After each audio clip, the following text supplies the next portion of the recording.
요한복음 4장 43절로 54절 말씀까지 보겠습니다.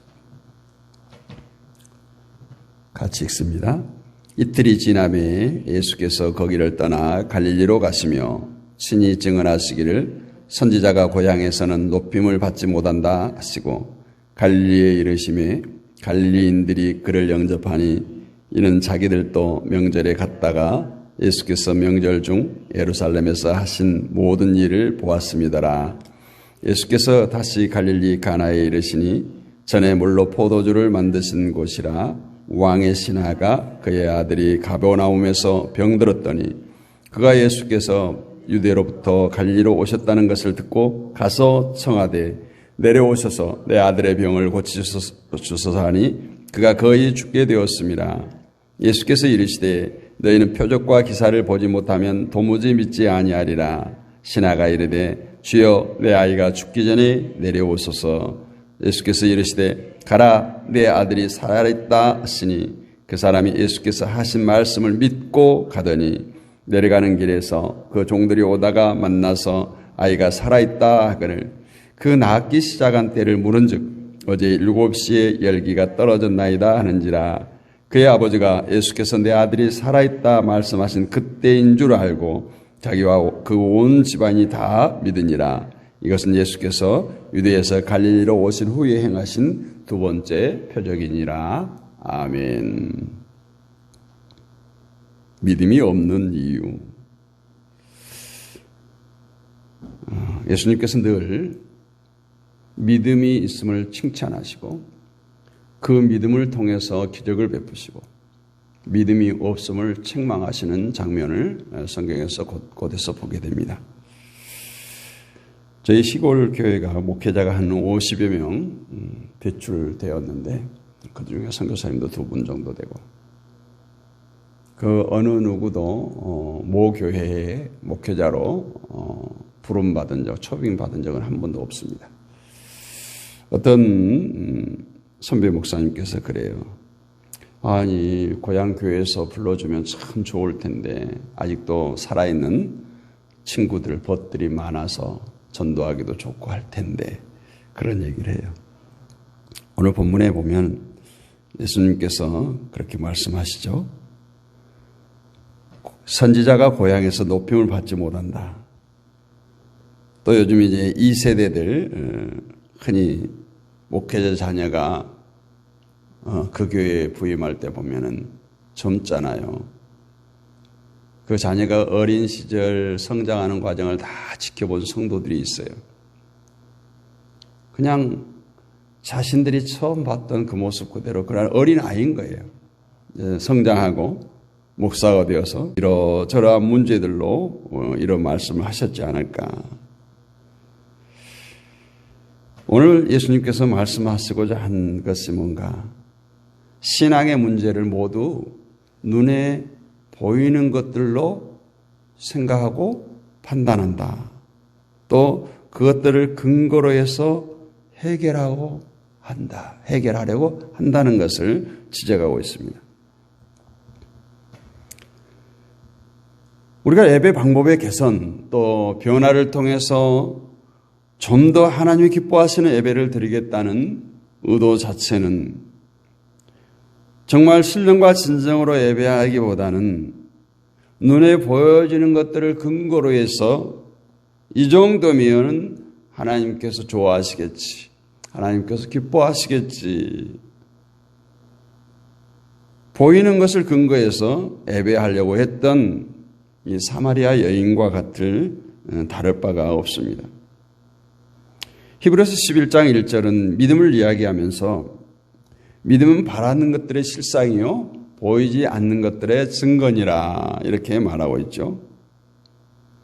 바라는 것들의 실상이 믿음이고 보지 못하는 것들의 증거가 믿음이라는 겁니다. 여러분 믿음이 사람의 눈으로 보입니까? 사람의 눈으로 확인되어지는 믿음은 믿음의 열매이지 그것이 믿음의 실체는 아닌 거죠. 그런데 바라는 것들의 실상을 보이지 않는 믿음으로 말한다면 결국 인간이 바라는 것의 실상을 눈에 보이는 것들을 통해서 찾게 된다는 것을 뜻합니다. 또 보지 못하는 것들의 증거 역시 보이지 않고 볼 수 없는 믿음이라면 이 또한 눈으로 보이는 것들을 내세워서 보이지 않는 것들의 증거로 삼으려고 하죠. 하나님이 있느냐? 하나님이 존재하느냐? 내게 보여봐라. 어릴 때 유치하게 그런 얘기를 많이 했죠. 보지 못하는 것들의 증거가 믿음이라면 믿음이 있는 자는 보이지 않는 증거를 이미 소유한 자죠. 그렇다면 믿음이 있는 자는 바라는 것들을 보기 위해서 보이지 않는 것들을 눈으로 보고 확인하기 위해서 발버둥 칠 필요가 없는 것입니다. 하나님을 보여달라 할 필요가 없는 거예요. 이런 이유로 보이는 것에 집착하거나 보이는 것을 통해서 자신의 믿음을 확인하고자 하는 것은 결국 믿음이 없거나 믿음이 연약하기 때문입니다. 실상과 증거가 되는 믿음이 없으니까 결국은 보이는 것을 통해서 자신의 믿음을 확인하려고 하는 거예요. 그러면 믿음은 바라는 것들의 실상이고 보지 못하는 것들의 증거라고 말할 때 어떻게 보이지 않은 믿음이 실상과 증거가 될 수 있는가? 실상과 증거라는 것은 분명히 드러나는 것을 말하잖아요. 그렇기 때문에 명목적으로 내 믿음이 실상이야, 내 믿음이 증거야 이렇게 해버리면 뭔가 무리가 있지 않겠습니까? 성도에게 있어서 실상으로 이미 계시되어진 것은 바로 하나님의 말씀이죠. 성도가 보지 못하는 것의 증거로 나타난 것 역시 말씀입니다. 우리는 이 말씀 안에서 보이지 않는 것을 볼 수 있고 바라는 모든 것의 실상을 볼 수 있어야 합니다. 그렇기 때문에 말씀을 믿는 믿음이 곧 성도에게는 실상이고 증거인 거예요. 우리는 오늘 본문 말씀에서 이런 것들을 생각해 볼 수 있습니다. 44절에 보면 친히 증언하시기를 선지자가 고향에서는 높임을 받지 못한다 하시고 이 말씀을 하면서 48절은 예수께서 이르시되 너희는 표적과 기사를 보지 못하면 도무지 믿지 아니하리라 말씀합니다. 예수님이 사마리아에서 이틀을 지내시면서 말씀을 가르치고 많은 사람들이 예수님을 세상의 구주로 믿게 됩니다. 그리고 다시 갈릴리로 떠날 때 하신 말씀이 우리가 오늘 대하는 말씀이에요. 갈릴리로 가시면서 왜 44절의 말씀을 하고 있는 것입니까? 이것은 사마리아에서 말씀을 증거하신 일이나 갈릴리에서 왕의 신하의 아들을 고치신 사건과 연관이 있다. 선지자가 고향에서 왜 높임을 받지 못하는 것입니까? 그 이유는 이미 안다는 거예요. 서두에서 얘기했지만 선지자를 안다는 거예요. 예를 들어서 예수님이 고향에서 복음을 전한다면 저 사람은 목수의 아들. 예루살렘에서 베들레헴에서 태어난 구차하게 태어난 목수의 아들 안다는 거예요. 그러니까 선지자를 높이는 것은 선지자가 선포하는 그 말씀의 권위에 굴복하는 것을 의미하는데 늘 뭐예요? 그 사람을 보는 거예요. 그 말씀을 듣는 것이 아니라 보여지는 사람을 보는 겁니다. 그리고 선지자의 말의 권위는 선지자라고 하는 지위에 있는 것이 아니라 하나님의 말씀에 있음에도 불구하고 자꾸 그 사람을 보는 거죠.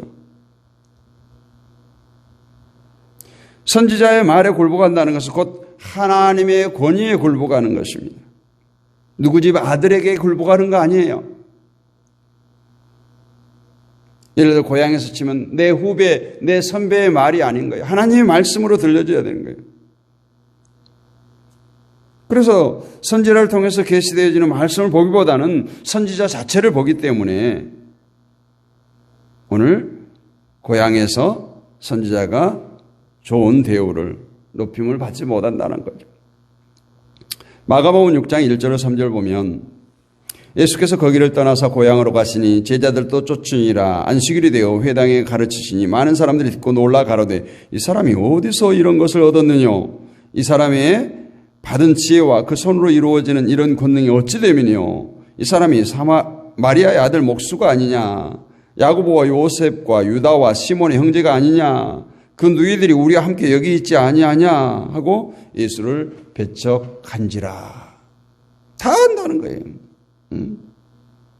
목수의 아들이고 마리아와 요셉의 아들이고 유다와 시몬의 형제가 아니냐. 지금 그 누이들도 여기 함께 있지 않느냐. 이 말씀을 보면 예수님께서 고향에 머무를 때 안식일에 회당에서 가르칠 때 많은 사람들이 그 가르침을 듣고 놀라워합니다. 신기해요. 어떻게 이럴 수 있느냐는 거예요. 그 지혜가 어디서 났나는 거예요. 예수님 평소에 제자들에게 가르치던 말씀과 다른 특별한 것을 가르치신 것도 아닐 건데 놀랐다는 거예요. 그래도 그 말씀을 들을 줄 알았던 사람들 같아요. 그렇다면 예수님의 가르침에 놀랐다면 그 가르침을 그대로 받아들이면 되는 것인데 고향 사람들은 어떤 반응을 보입니까? 예수는 사람을 하잘것없는 마리아의 아들이고 목수고 또 예수님의 형제들이 누군지 잘 알고 있고 현재까지도 그들과 함께 있는데 이런 것 때문에 예수님을 배척한다는 거예요. 다시 말해서 가르침의 그 말씀에는 놀랐지만 그들이 알고 있는 예수님은 보잘것없는 분이기 때문에 그 가르침에 굴복한다는 것은 자신들의 자존심의 문제였던 거예요. 이에 반해서 사마리아 사람들은 예수님을 알지 못하잖아요. 그냥 유대인 정도로 알았어. 그러나 예수님의 가르침에 의해서 예수님이 구주신 것을 믿게 되고 알게 되었던 것이요. 이것을 볼 때 스스로 본다는 것, 스스로 안다는 것이 오히려 우리의 믿음의 신앙생활에 장애가 된다. 사람은 눈에 보이는 것, 자신이 알고 있다고 확신하는 것을 믿어버리는 그런 엄청난 우울을 범할 때가 많습니다. 결국 말씀으로 증거되는 참된 실상, 참된 증거, 이것을 보지 못하게 된다는 거예요. 예수님께서 전에 물로 포도주를 만들었던 갈릴리 가나에 오셨을 때 가버나움에 있던 왕의 신하 한 사람이 오늘 병든 자기 아들을 고쳐달라고 쏜살같이 예수님께 달려왔습니다. 그런데 예수님은 거의 죽게 된 자기 아들의 병을 고쳐달라고 요청하는 그 왕의 신하에게 뭐라고 말해요? 너희는 표적과 기사를 보지 못하면 도무지 믿지 아니하리라. 이 말씀은 내가 고쳐줘도 믿지 않을걸 이 말이에요. 예수님께서 얼른 가서 현장에서 보여주면 얼마나 좋겠어요. 근데 항상 하나님의 방법은 하나님의 방법대로, 예수님의 방법은 예수님의 방법대로 역사하신다는 거예요. 왕의 신하만 믿지 못하는 것이 아니라 그 세대의 사람들이 바로 믿지 못했다는 것을 지적하고 있어요. 그 이유는 표적과 기사를 보지 못했기 때문에. 아니 설사 표적과 기사를 봤다 하더라도 그 표적과 기사에만 매일 뿐 표적과 기사를 통해서 그리스도가 누구신지를 전혀 보지 않는다는 거예요. 왕의 신하는 지금 내 아이가 죽기 전에 내려와 달라고 요청을 합니다. 그렇다면 바라는 것이 실상이라는 말씀을 이 신하의 경우에 대비해 볼 때 어떤 이해를 할 수 있겠습니까? 왕의 신하는 지금 다른 모든 것은 관심이 없어요. 오직 죽어가는 아들을 고치는 것에만 관심이 있어요. 그렇다면 이 신하에게 있어서 바라는 것의 실상은 무엇이겠습니까? 예수님께서 자기 집으로 달려와서 죽어져가는 아들을 고쳐주는 겁니다. 그런데 예수님은 신하의 집으로 한 걸음도 가지 않아요. 뭐라고 말씀하세요? 가라, 내 아들이 살아있다. 죽었다고 하지 않았어요. 병들어 죽게 된 거죠. 살아있다 말씀하는 것은 저도 할 수 있을 것 같은데요. 아직 살아있다. 아직 살아있다 이 뜻일까요? 저는 이 원문을 좀 봤으면 좋겠어요. 내 아들이 살아있다. 근데 이 말에 이 왕의 신하의 태도가 대단한 거예요. 이것이 믿음이에요. 예수님을 말씀을 믿고 내려갔다. 믿고 갔어요. 근데 집으로 가는 길에 종들이 막 달려옵니다. 아이가 살았다는 소식을 들어요. 근데 이 신하가 곰곰이 한번 생각해 봐요. 이것이 우연인가? 예수님의 능력인가? 그래서 언제쯤 아이가 살아났느냐, 정상적으로 돌아왔느냐 물으니까 그 시간을 알려줍니다. 근데 이렇게 계산을 해보니까 예수님께서 가라, 내 아들이 살아있다. 그 시로 이 아들이 낫게 된 거예요. 예수님의 말씀이 현실임을, 증거임을, 실상임을 깨닫게 된 거죠. 예수님이 나았다고 말씀하실 때 그때 아들이 나았다면 현실은 말씀대로 아들이 낳은 거예요. 다만 예수님의 말씀을 믿지 못함으로 인해서 이 현실을 보지 못했어요. 좀 복잡하게 된 것 같은데 쉽게 말해서 이런 거죠. 예수님은 살았다고 말씀했습니다. 그리고 신하는 비록 보지 못했지만 내 눈에 아직 증거는 없지만 아들은 예수님의 말씀대로 그때 낳기 시작했어요. 그렇다면 현실은 신하에게 있어서 아들이 병들어 죽게 되어진 것이 아니라 말씀으로 인해서 살아난 것이 현실이에요. 만약 신하가 말씀을 믿었다면 현실은 아들은 이미 낳은 겁니다. 비록 아직 아들을 보지 못하고 만나지 못하고 확인하지 못했지만 아들이 낳은 것이 현실이에요. 그런데 눈으로 보지 못하고 확인하지 못했다는 것이 우리를 믿지 못하게 한다는 거예요. 이것이 바로 표적과 기사를 보지 못하면 믿지 못하는 세대를 책망하는 말씀입니다. 왜 삼자가 대면해서 예수님과 이 아버지와 아들이 있는 곳에서 시원하게 아들을 고쳐주지 않고 전혀 보이지 않는 곳에서 예수님은 이 아들을 고쳐주셨을까요? 궁금하지 않습니까? 52절 보세요. 그 낫기를 시작한 때는 물은즉 어제 7시에 열기가 떨어졌나이다 하는지라. 아마 이 신하는 그때부터 확신이 있었을 거예요.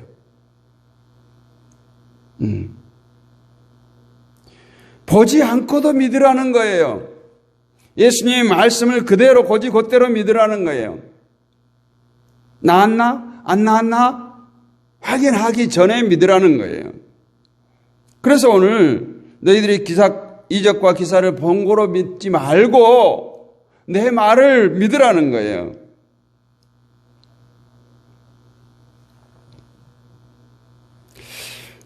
오늘 이 공간적 개념을 보면 가버나움과 예수님이 계시던 갈릴리 가나는 시간상으로 한 4시간 정도 걸리는 거리라고 해요. 그렇기 때문에 예수님의 말씀을 믿고 집으로 떠났다면 당일에 집에 도착하는 것이 당연합니다. 하지만 하루를 지체했다는 것은 무슨 뜻이겠어요? 아직 아들이 낳았다고 하는 확신이 없었던 거예요. 즉 신하가 예수님 말씀을 믿었다는 것은 예수님 말씀대로 나을 것을 기대하는 믿음으로 이해해 볼 수도 있지만 바로 떠나지 않았어요.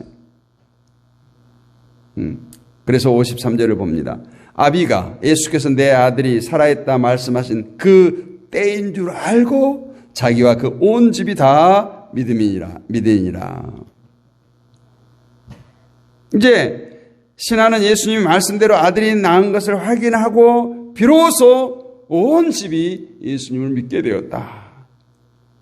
그러므로 50절 믿고 갔다는 것은 어쩌면 좀 가식적인, 그러니까 50절과 53절에 믿으니라 한 거는 차원이 다른 믿음인 거예요. 오늘날 현실은 눈에 보이는 것으로 인해서 말씀이 무시되고 배척당하고 있습니다. 가령 예를 들어서 마태복음 6장 31절 32절 말씀처럼 그러므로 염려하여 이르기를 무엇을 먹을까 무엇을 마실까 무엇을 입을까 하지 말라. 이는 다 이방인이 구하는 것이라. 너희 천부께서 이 모든 것을 너희에게 있어야 할 줄을 아시느니라. 이 말씀이 우리의 실상으로 증거라면 우리 성도에게 있어서 현실은 뭐예요? 먹을 거 마실 거 입을 거에 대해서 전혀 염려가 없어야 되는 거죠. 왜냐하면 그 말씀을 믿기 때문에. 그런데 우리에게 주어진 눈에 보이는 현실을 보면서 염려하고 걱정하는 삶에서 빠져나오지는 못합니다. 말씀은 성도에게 있어서 현실이에요. 말씀은 성도에게 있어서 증거예요. 하나님께서 말씀하시고 예수께서 말씀하신 말씀이 성도에게는 현실입니다. 공중의 새도 들의 풀도 하나님 먹이시고 입히시는 것처럼 우리 역시 하나님께서 먹이시고 입히신다는 것이 말씀이라면 그것이 우리의 현실이 되어야 되지 않겠습니까? 그러므로 우리는 늘 눈에 보이는 것으로 손에 잡혀지는 것으로 우리의 실상으로 증거로 삼으려고 해서는 안 된다는 거예요. 그 결과가 뭡니까? 예수님을 배척하고 하나님을 원망하는 그런 삶 아니겠어요? 눈에 보이는 자신의 모습에 대해서 실망할 필요도 없어요. 특히 우리 자녀들의 모습을 보고 실망할 필요 없어요. 눈에 보이는 그 모습이 자녀의 전부가 아니고 현재의 내 모습이 내 인생의 전부가 아니거든요. 내 인생을 어떻게 변할지 몰라요. 특히 우리 자녀들은 지혜롭습니다. 우리 기성세대, 내가 그 자녀의 나이대 눈으로 자녀를 보니까 자꾸 못마땅한 거예요. 우리 자녀들이 어떻게 커갈지 우리가 청출어람이라고 많은 말을 씁니다. 우리보다 훨씬 더 나은 삶을 살 수 있어요. 더 가치 있는 삶을 살 수 있어요. 세상에서 경쟁해서 이기는 그런 삶이 아니라 참된 가치관을 가지고, 여러분 요즘에 보세요. 정말 머리 좋은 아들이 대학을 안 갑니다. 대학 가서 그 쓸데없는 학문을 닫기보다 이 좋은 머리로 지금 현실에서 그 머리를, 그 지혜를, 재능을 발휘하겠다는 거예요. 여러분 요즘엔 누가 학벌 따집니까? 여러분 잘 나가는 연예인들, 잘 나가는 프로 스포츠 스타들 그 학벌 여러분 물어요? 고졸 많아요. 대학 4년 동안 이 시간도 아깝다는 거예요. 옛날에는 대학 가고 또 실업팀 가고 이렇게 프로 가고 이렇게 단계를 밟았죠. 요즘에 그런 거 아니에요. 우리 기성세대가 보면 참 안타까워하겠죠. 그래도 대학은 나와야지. 아니에요. 대학은 언제든지 맘만 먹으면 갈 수가 있어요. 공부도 할 수가 있어요. 내가 이제 삶의 현장에서 필요한 학문을 닦을 기회는 너무너무 많아요. 직장에서도 유학 보내주잖아요. 직장에서도 얼마든지 대학원 보내주잖아요. 여러분 기도하시기를 원합니다. 눈에 보이는 것이 여러분의 믿음을 방해한다면 예수님에게 믿음 없음을 늘 고백하고 믿음을 달라고 기도하십시오. 말씀이 믿어지지 않는다면 말씀이 믿어지기를 구하시기를 원합니다. 나는 진정한 크리스찬인가?